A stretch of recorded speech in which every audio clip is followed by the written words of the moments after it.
ဝိနည်းမေတ္တာကိုဆရာတော်ဘုရားကြီးလွန်တော်မူသည့်နှစ်ပြည့်ပူဇော်ပွဲအထိမ်းမှာ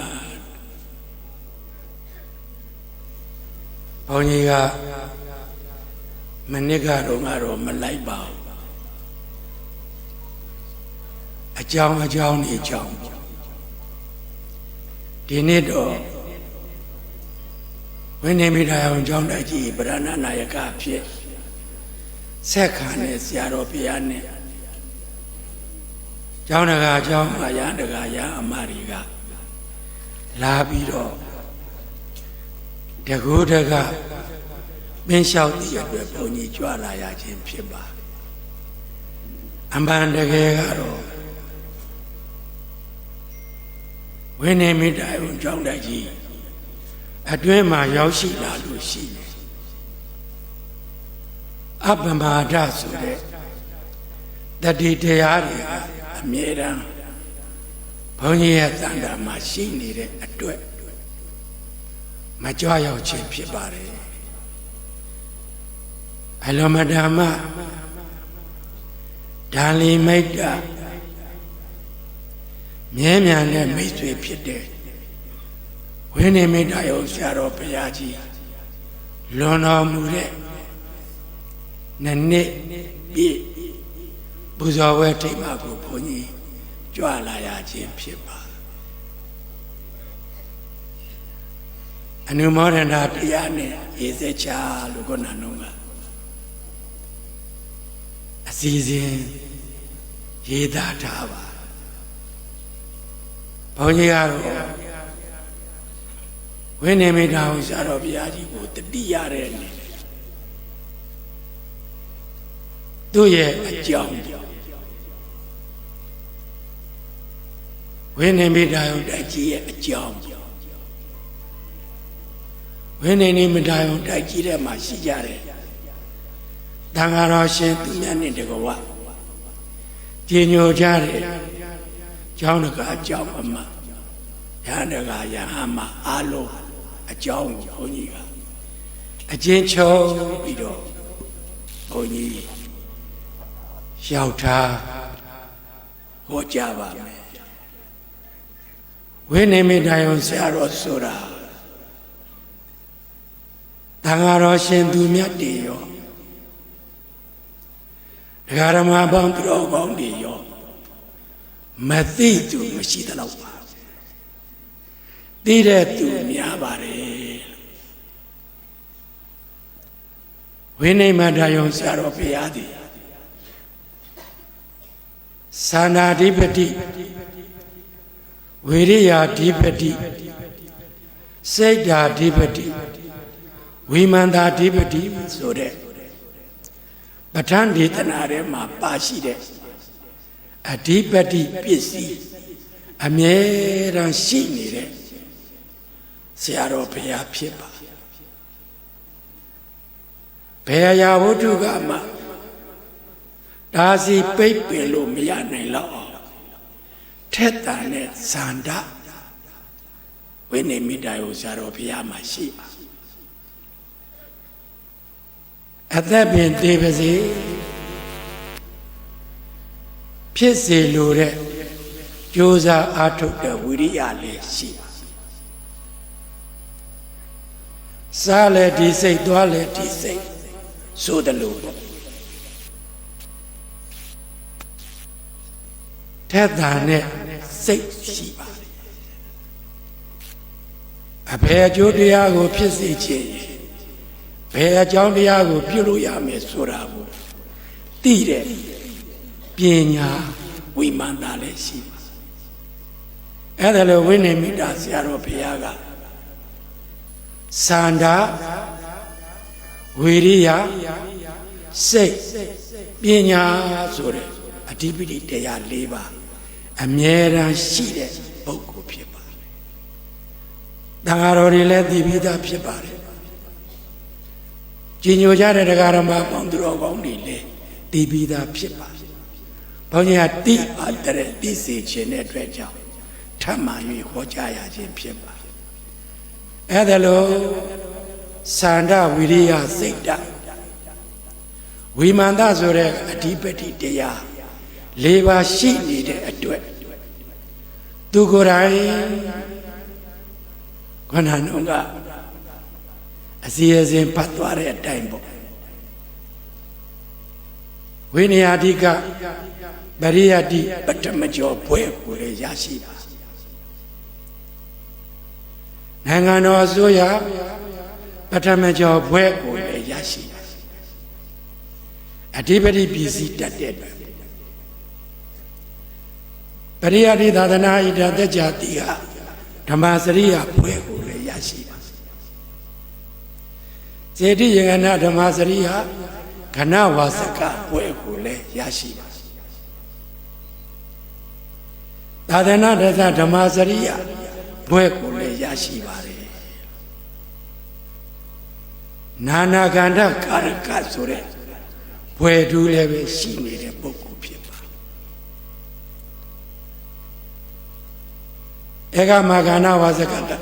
ဝါစကဘွဲဧကမဗန္ဓိတဆိုတဲ့ဘွဲဧကမတရမဇောတိကဆိုတဲ့ဘွဲတွေလည်းပဲလက်ဝဲပိုင်ပိုင်ရရှိထားတဲ့ဝိနေမိတာယုဆရာတော်ဘုရားဖြစ်ပါဒါရင်မကသေးပါဘူးဘုန်းကြီးနဲ့အတူနိုင်ငံတော်သံဃာမဟာနာယကအဖွဲ့မှာဒုတိယဖွဲ့ခွဲအနေနဲ့ဘုန်းကြီးတို့ဒါဝန်ရှင်းနေထမ်းဆောင်ခဲ့တဲ့ဝိနေမိတာယုဆရာတော်ဘုရားဖြစ်ပါအဲ့ဒါလို့ဂုံတို့ဝိသေသနဲ့ပြည့်စုံတဲ့ဝိနေမိတာယုပုဂ္ဂိုလ်တစ်ပါးဖြစ်ပါအဲ့ဒါလို့ဘွယ်တို့ဂုံတို့တွေရပြီးတော့မိမိဇာသင်ခဲ့ဘူးတဲ့ကြကဝမ်းကျောင်းတိုက်ကြီးတိုးတက်စီပင်ပွားများအောင်ဆိုပြီးတော့ကြကဝမ်းဆရာတော်ဘုရားကြီးအမှုထားပြီးတော့အခြားတိုက်အုပ်ဆရာတော်တွေနဲ့ပါပူးတွဲပြီးတော့ဝိနေမိတာယုဆရာတော်ဘုရားပါကြကဝိုင်းသာသနာပြုခဲ့ပါတယ်မေးပြောက်လို့မရဘူးမေးပြောက်လို့မရဘူးကြကဝိုင်းကျောင်းတိုက်ကြီးမှာဘုန်းကြီးအထင်တော်ဝိနေမိတာယုဆရာတော်လောင်းလျာ10နှစ်17နှစ်လောက်ကစပြီးတော့ကြကဝိုင်းမှာတရင်သုံးပြီးတော့နေခဲ့သာသနာပြုခဲ့တယ်ပုဂ္ဂိုလ်တူတပါးပါဘုန်းကြီးတဲ့သိတယ်ဘုန်းကြီးရဲ့လက်ရပဲမှာကိုကြကဝမ်းဆရာတော်ဖြစ်နေတယ်ဗဒ္ဒန္တရေယဓမ္မဧကမပန္တိတအတိဆုံးဖြစ်ပါလိမ့်မယ်ဘုန်းကြီးတို့ကတော့တငယ်ချင်းပြီးပြီဒါတော့သိပါတယ်တစ်တဲ့မကဂုံတူဝိသေသတွေရှိနေတဲ့ပုဂ္ဂိုလ်ပါနှမျောတတ်တာဆရာအလုံးမတမ်းမကောင်းတဲ့ပုဂ္ဂိုလ်ပါအဲ့ဒါလို့ဝိနည်းအဓိကပရိယတိပထမကျော်နိုင်ငံတော်ဆိုရပထမကျော်ပရိယတိသာသနာဣဒသက်ကြတိအဓမ္မစရိယစေတိငဏဓမ္မစရိယကဏဝါစကသာသနာတသဓမ္မစရိယနာနာကန္ထကာရကဧကမကကဏဝါစကပန္တိတဧကမပန္တိတဧကမတရမဇောတိကတစ္ဆပွဲတွေနဲ့တကဝနိုင်ငံတော်သံဃာမဟာနာယကတာဝန်ကိုလည်းရှင်းနှစ်တိုင်တိုင်ထမ်းဆောင်ခဲ့တယ်ပုဂ္ဂိုလ်သူပုဂ္ဂိုလ်များဖြစ်ပါတယ်ကိုကြွားရောက်လာကြတဲ့ကြည်ညိုကြတဲ့တရားတော်မတွေရောမကြွားရောက်နိုင်ကြတဲ့တရားတော်မတွေရောတရားတော်မတွေရဲ့ကြည်ညိုတဲ့ပုဂ္ဂိုလ်ဒီလိုဂုဏ်တူဝိသေသနဲ့ပြည့်စုံတဲ့ပုဂ္ဂိုလ်ဆိုတာသိကြပြီးသားဖြစ်ပါအဲ့ဒါလိုဘွယ်လူဂုဏ်တူတွေနဲ့တကဝပေါ့မိမိရဲ့ကိစ္စတွေပြီးတဲ့အခါမှာဟောဒီဝိနေမိတာယုကြောက်တဲ့ကြီးဒီထောင်လိုက်ပါဝိနေမိတာယုကြောက်တဲ့ကြီးတီထောင်တဲ့အခါမှာလည်းပဲစနစ်တကျတီထောင်ပါ သူတည်ထောင်လိုက်တဲ့အတွေ့သူအဓိပတိ၄ပါးပြည့်စုံတဲ့အတွေ့ကြောင့်မို့လို့ကျောင်းတိုက်ကြီးဟာတစတနေ့တိုးတက်လာခဲ့တန်ဃာတော်300ကျော်ထိအောင်တိုးတက်လာတဲ့ဝိနေမိတာယုံကျောင်းတိုက်ကြီးပါအလွန်ဓမ္မစည်းကနေအလည်းကောင်းအလွန်ဓမ္မဆုံးမမှုအလည်းကောင်းအလွန်ဓမ္မလည်းစိတ်ထားကောင်းတဲ့အတွက်ကြောင့်ဝိနေမိတာယုံကျောင်းတိုက်ကြီးဟာတိုးတက်နေပါတယ်သူဝိနေမိတာယုံကျောင်းတိုက်ကြီးတိုးတက်ကြီးပွားအောင်ခန္ဓာတော်ကဟောခဲ့တယ်သာနာဓိပတိဝိရိယဓိပတိစိတ်ဓာဓိပတိဝိမာန်တာဓိပတိဆိုတဲ့ဓိပတိတရား၄ပါးပြည့်စုံပြီးတော့ဒီတိုက်တာကြီးကိုတိုးတက်အောင်ဆောင်ရွက်ခဲ့ခြင်းဖြစ်ပါတယ်။ဒါကြောင့်မလို့ဝိနေမိတာယုံကျောင်းတိုက်ကြီးလည်းပဲခုဆရာတော်မရှိသည့်တိုင်အောင်ပေါ့တိုးတက်နေပါတယ်လို့ဒါဟာဘာပြုလို့လဲအဓိပတိတရား၄ပါးနဲ့ပြည့်စုံလို့ဘာ၄ပါးနဲ့ပြည့်စုံလို့တော့ဘုန်းကြီးတို့သူတော်ကောင်းတို့လည်းဒီတိုင်းကြီးပွားခြင်းလို့ရှိရင်စန္ဒာဓိပတိထက်တာနဲ့စန္ဒာရှိရဝိရိယဓိပတိကြိုးစားအားထုတ်တဲ့ဝိရိယရှိရစိတ်ဓာဓိပတိမွန်မြတ်တဲ့စိတ်ထားရှိရဝိမာန်တာဓိပတိသိစွမ်းနိုင်တဲ့ပညာရှိရမယ်လို့ဒါကြောင့်မို့လို့အဓိပတိတရားပြည့်စုံတဲ့ဝိနေမိတာယုံဆရာတော်ဘုရားကြီးသည်သူ့အတွက်လည်းပဲဂုဏ်ထူးဝိသေသတွေနဲ့ပြည့်စုံပြီးတော့သွားဇဂဝါကျောင်းသားကြီးကိုလည်းတိုးတက်အောင်ပြုလုပ်သွားသူတည်ထောင်ထားတဲ့ဝိနေမိတာယုံကျောင်းသားကြီးကိုလည်းပဲတိုးတက်အောင်ရွတ်ဆောင်သွားတဲ့ပုဂ္ဂိုလ်ကျော်တစ်ပါးဖြစ်ပါတယ်ဒါပေမဲ့ဝိနေမိတာယုံဆရာတော်ဘုရားသည်တဲ့ရွယ်တော်88နှစ်1386ခုနှစ်နယုံလာဆန်း14ရက်2024ခုနှစ်ဇွန်လ19ရက်နေ့မှာမမေ့နိုင်တဲ့နေ့မှာမန္တလေးတိုင်းဒေသကြီးငဇွန်မြို့နယ်ကာမကြီးရွာနဲ့မကကြုံကြီးရွာအကြားမှာတဘာဝတခန္ဓာရုပ်သိမ်းပြီးတော့သွားကြပါတဘာဝတခန္ဓာရုပ်သိမ်း၍သွားတော်မူပါတယ်ဘယ်လိုပင်ဂုဏ်တို့ဝိသေသနဲ့ပြည့်စုံပါစေဘယ်လိုကြောင်းတဲ့ကြီးတွေတည်ထားပါစေအချိန်တန်ရင်တော့ပြန်လွင်တော်မူရတာပါပဲဘာလို့ရတယ်လဲဘုန်းကြီးကသူ့ရဲ့ဖြစ်ကြောင်းလေးတွေကိုတည်တဲ့လောက်လေးဟောပြအဲ့တော့ဘယ်ပုဂ္ဂိုလ်ပဲဖြစ်ဖြစ်ဘယ်လိုတထေးကြီးပဲဖြစ်ဖြစ်ဘယ်လိုဘွယ်ထုဂုဏ်ထုတွေရကြည်တဲ့ပုဂ္ဂိုလ်ပဲဖြစ်ဖြစ်ဘယ်လိုအာဏာဘာဝရှိတဲ့ပုဂ္ဂိုလ်ပဲဖြစ်ဖြစ်ဒီနေ့တစ်ချိန်ကတော့မလုပ်ရမလဲကွယ်လွန်ရမှာပဲပြန်လွန်တော်မူရမှာဟုတ်လားကိုမင်းနေမိတာကိုဆရာတော်ဘုရားကြီးတယ်ဂုဏဝိသေသအပေါင်းနဲ့ပြည့်စုံနေတော်လည်းပဲဒီကနေ့ဇွန်လ19ရက်နေ့မှာတဘာဝတခန္ဓာရုပ်သိမ်းပြီးတော့ပြန်လွင်တော်မူသွားရပါတယ်ကိုတရားဟောနေတဲ့ဘုန်းကြီးလည်းပဲကံကုန်လို့ရှိရင်တော့တဘာဝတခန္ဓာရုပ်သိမ်းပြီးတော့ပြန်လွင်တော်မူရမှာပါအဲ့ဒါလို့ဘာလို့ပြန်လွင်တော်မူရတယ်လဲတရားသဘောရကြည့်ပဋိသန္ဓေနေရခြင်းဆိုတဲ့ဇာတိကစခဲ့လားဘာကစခဲ့လို့တော့ဇာတိကစခဲ့လားပဋိသန္ဓေနေရခြင်းဆိုတဲ့ဇာတိရှိလာတဲ့ပုဂ္ဂိုလ်ဒီအိုရမယ်နာရမယ်သိရမယ်နောက်ဆုံးဘာလို့ရမလဲသိရမယ်ဘယ်လိုဂုဏ်ဝိသေသရှိချင်ရှိပြီဘယ်လိုအာနာပါဝါရှိချင်ရှိပြီဘယ်လိုပြည့်စည်ဥစ္စာတွေရှိချင်ရှိပြီ ပရိသန္တိနေရခြင်းဆိုတဲ့ဇာတိကစလာတဲ့အတွက်ကြောင့်မို့လို့စရာဆိုတဲ့ဥခြင်းတရားဖြစ်ရဗျာတိဆိုတဲ့နာခြင်းတရားဖြစ်ရမရဏဆိုတဲ့သိခြင်းတရားဖြစ်ရတယ်အဲ့ဒီတော့ဘုန်းကြီးတို့သူတော်ကောင်းတို့ဇာတိဟုတ်လားဘာဖြစ်အောင်လွန်မြောက်အောင်လုပ်ရမယ်ဘာကိုလွန်မြောက်အောင်လုပ်ရမလဲဇာတိကိုလွန်မြောက်အောင်လုပ်ရဇာတိလွန်မြောက်လို့ရှိရင်ဇရာဆိုတဲ့ဥခြင်းတရားလွန်မြောက်ဗျာတိဆိုတဲ့နာခြင်းတရားလွန်မြောက်မရဏဆိုတဲ့သိခြင်းတရားလွန်မြောက်ဒါတွေမကသေးပါဘူးဓမ္မစကြာမချစ်မနစ်တဲ့တော့သူတို့နဲ့အတူနေရခြင်းနဲ့လေလွန်မြောက်ရှင်းတဲ့တော့သူတို့နဲ့ကိုယ်ကွင်းရခြင်းဆိုတာကိုလွန်မြောက်လိုချင်တာမရတာကိုလည်းလွန်မြောက်တယ်ဇာတိလွန်မြောက်လို့ရှိရင်ဘာလွန်မြောက်လို့ရှိရင်နော်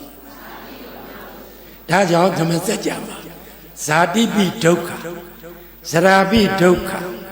ဗျာတိပိဒုက္ခမရဏပိဒုက္ခအပိယိသံပယောကောဒုက္ခပိယိဝေပယောကောဒုက္ခယံပိစ္ဆာနလပတိတံပိဒုက္ခဆင်းရဲဒုက္ခခုနှစ်ပါးဟောတာပါတယ်ဘယ်နှပါးဟောတာတော့ဟုတ်လားအဲ့လိုဟောတာအဲ့ဒါဘာကစခဲ့လို့လဲဇာတိကစခဲ့လို့ဇာတိလွန်မြောက်ရင်ဒုက္ခတွေအကုန်ပြောင်းဇာတိလွန်မြောက်ရင်ဘာမလဲခုနဒုက္ခတွေပြောခဲ့ပြီလေခုနှစ်ပါးဟုတ်လားပရိသန္တိနေရခြင်းဒုက္ခအိုရခြင်းဒုက္ခနာရခြင်းဒုက္ခသေရခြင်းဒုက္ခမချစ်မနစ်သက်သောသူတို့နဲ့အတူနေရခြင်းဒုက္ခချစ်နစ်သက်သောသူတို့နဲ့ဝေကွင်းရခြင်းဒုက္ခလိုချင်တာမရတဲ့ဒုက္ခဘယ်နှမျိုးဇာတိတာလွန်အောင်မြောက်အောင်လို့ဟုတ်လားဒုက္ခခုနှစ်မျိုးမှလွန်မြောက်နိုင်ပါတယ်ဒါကြောင့်မြတ်ဗုဒ္ဓကဟုတ်လားဇာတိကိုလွန်မြောက်ပါဇာတိလွန်မြောက်လို့ရှိရင်ဒုက္ခတွေအကုန်ပြောက်ပါတယ်ဒုက္ခတွေအကုန်ပြောက်လို့ရှိရင်နိဗ္ဗာန်သို့ရောက်ပါတယ်ဘယ်သို့ရောက်မလဲဒါကြောင့်မြတ်ဗုဒ္ဓကဗုဒ္ဓမြတ်စွာဘုရားသခင်ကိုရောမြတ်ကြီးတယ်ဇာတိယာပရိသန္တိနေရခြင်းဆိုတဲ့ဇာတိတမတိတ်ကမှာလွန်မြောက်ခြင်းကြောင့်သဗ္ဗဒုက္ခပါဏာယအလုံးစုံသောဒုက္ခကိုပယ်ခြင်းတာဓမ္မောတရားတော်မြတ်ကိုအတေတည်းဟောတော်မူ၏ဘုန်းကြီးတို့မြတ်စွာဘုရားသခင်ကိုရောမြတ်ကจิตจิตသမီးတို့ဇာတိတာလွန်မြောက်အောင်လုပ်ပရိသန္တိမနေရအောင်လုပ်ပရိသန္တိမနေရတော့ဘူးဇာတိလွန်မြောက်တယ်ဆိုရင်ဒုက္ခတွေအကုန်ပြောက်ပါတယ်ဒုက္ခတွေအကုန်ပြောက်ရင်နိဗ္ဗာန်သို့ရောက်ပါတယ်ဒါကြောင့်ဗုဒ္ဓမြတ်စွာဘုရားသခင်ကိုရောမြတ်ကြီးသည်ဇာတိယာပရိသန္တိနေရခြင်းဆိုတဲ့ဇာတိတမတိတ်ကမှာလွန်မြောက်ခြင်းကြောင့်သဗ္ဗဒုက္ခပါဏာယအလုံးစုံသောဆင်းရဲဒုက္ခမှာပယ်ခြင်းကဓမ္မောတရားတော်မြတ်အထေတည်းဟောတော်မူ၏သောတောမြတ်စွာဘုရားသည်သစ္စေအရိယသစ္စာ၌နိဝေတယိသွတ်သွင်းတော်မူ၏ဣတိဤသို့ဘဂဝါမြတ်စွာဘုရားသည်အဝေါစဟောကြားတော်မူပါပေတော်တည်း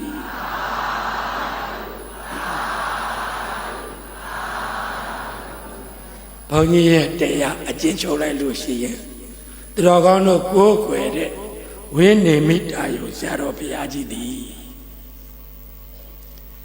ကိုယ်အတွက်လည်းပဲဂုဏ်တုဝိသေသတွေနဲ့ပြည့်စုံအောင်လုပ်ပါသူတစ်ပါးအတွက်တနည်းအားဖြင့်တပိတန်ဃာတွေကျင်ညိုတဲ့ဒကာဓမ္မတွေအတွက်လည်းပဲသူကလှုပ်ဆောင်သွားပါတယ်ကိုတော့တဘာဝတက္ကနာရုပ်သိမ်းသွားပါပြီတဘာဝတက္ကနာရုပ်သိမ်းသွားတဲ့အတွက်သူ့နောက်မှာကုသိုလ်တရားတွေပါသွားပါတယ်ဘာတွေပါသွားတော့ကုသိုလ်တရားတွေပါသွားတဲ့အတွက်ကြောင့်မို့လို့ဝိနေမိတယောဆရာတော်ဘုရားကြီးသည်ဒုက္ခချုပ်ငြိမ်းရဖြစ်တဲ့နိဗ္ဗာန်ချမ်းသာကြီးကိုမျက်မှောက်ပြုမှာဧကံပါပဲလို့ဘုန်းကြီးကဟောကြားရင်းနဲ့ဘုန်းကြီးရဲ့တရားအဆုံးသတ်ရအောင်အာလုံးလိုက်ဆိုပေး ဇာတိလွန်မြောက်ဒုက္ခပြောက်ဆက်ရောက်နိဗ္ဗာန်သာဇာတိလွန်မြောက်ဒုက္ခပြောက်ဆက်ရောက်နိဗ္ဗာန်သာဇာတိလွန်မြောက်ဒုက္ခပြောက်ဆက်ရောက်နိဗ္ဗာန်သာ